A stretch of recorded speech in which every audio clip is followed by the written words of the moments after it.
Right club!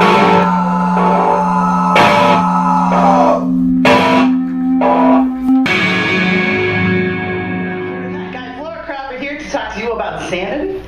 And I feel like you can't understand sanity unless you are an insane person, right or wrong. I say right, and I got the mic, so it's good. Little credentials. My name is Laura Crawford. I'm a writer and comedian. Myself and my personal history. I'm 31. I've been trying to get sane roughly professionally since I was 18 years old. So that's some time. It's like 13 years, not that long. And, I've been treated for bulimia, anorexia, obsessive compulsive disorder, which is like trichotillomania, skin picking, bad thoughts, OCD, cleaning OCD, bunch of shit.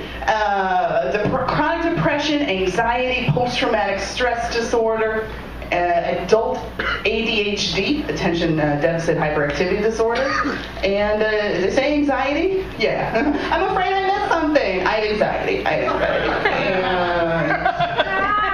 And yeah, I've seen counselors, I've seen therapists, I've seen psychiatrists, I've seen psychologists, I've seen regular old doctors, and it's been fun, let me tell you. It's been a lot of time and a lot of pills and a lot of medicines and a lot of meetings. And then even just in the last year, I went to a doctor, and she was like, have you ever been tested for autism? And I was like, what? No. What? No. And then she's like, yeah, because I see a lot of signs. And then I was like, that's crazy. And then I go to another therapist, and she goes, so, you show a lot of signs of, like, autism. And I was like, weird. And then I go to this other doctor, and I was like, what do you think about this? And he's like, oh, I see lots of signs. And I couldn't really pick up on what they were putting out. And, but trains are cool, right? Trains are awesome. Love them. The schedules, the way they work, they're really good. But I don't know. I think the question is, has anyone ever been sane? Have people ever been really sane? I don't think they have. Because if you look back on history, do you know what the oldest known surgical procedure is? Trepanation. You got it, baby. You know it. You need that answer like you need a hole in the head. I was looking back on this, and this is goddamn bad. 7,000 years we've been boring holes into our skull. It's the oldest known procedure known to man. It is all over the globe. Literally, nearly every continent people did this. And they did it starting 7,000 years ago. So this is like, they did it in the Americas, they did it in Europe, they did it in Polynesia, they did it in the Near East, they did it in Greece. Everybody did this. In fact, from the Neolithic period, of all the skulls we have ever found, about 5 to 10% have holes drilled into them. 5 to 10%. That's a fucking lot. Can you imagine if 10% of us here had a hole in our skull? You would notice, and it would be rather noticeable. And women did it, children did it, adults did it. You were more likely, the older you were, the richer you were more likely to have this done. So yeah, can you imagine if you opened Vogue and it was just models with holes in their heads, like,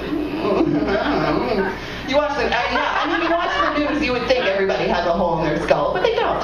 And it's a funny thing because you're saying, well, Laura, that can be used to treat intracranial diseases. If you have one trauma force, it can relieve pressure. Yeah, that's true. But they found this on people who have no signs of disease, no signs of trauma. So anytime anyone was acting weird, they would bore a hole into their skull. Anytime to release demons, to release pressure, and even into the early 20th century, people did this in different parts of the world. People still do it in certain parts of the world. And also, it was done as a ritual. A lot of people who have found skulls in Russia, these specialists, they think it was done for a transformative experience, that you could gain extra special abilities by having a hole drilled into your skull. And it's weird because it's usually done like around here, but then other times they do it up here, which is super dangerous, but they did it anyway.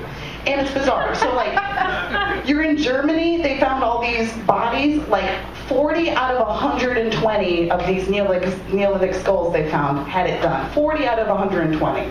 And 7 out of 8 of those show signs of bone growth coming back. So it healed. Like, it worked out dandy for everybody.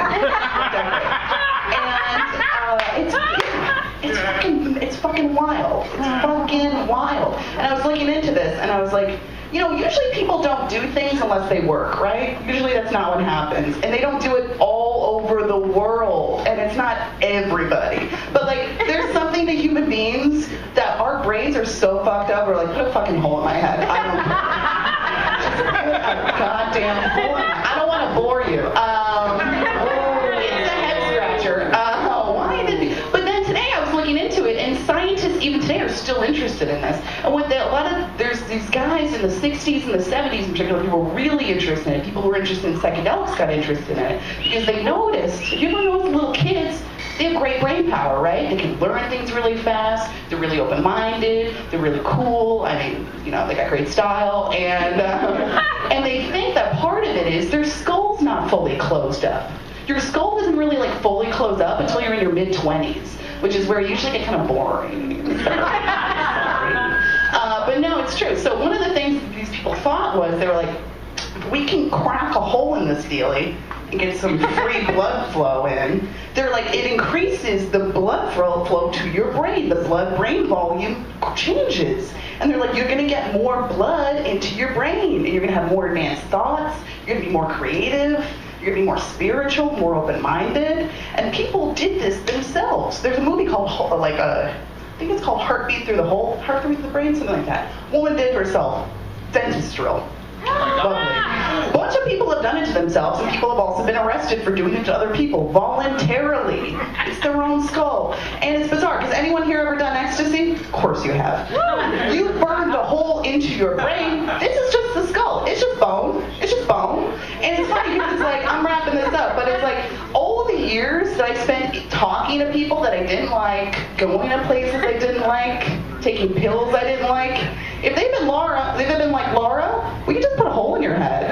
And I'm like, okay, let's do it right now. And I'm like, fuck anesthesia, get this hole in my brain, baby. No sexual side effects, no weight gain, just a hole in the head. That's all you need. That's all you need. And I just think, everybody out here, if you get out of here and you think, I'm thinking about putting a hole in my brain, skull, I did my job. So think about sanity.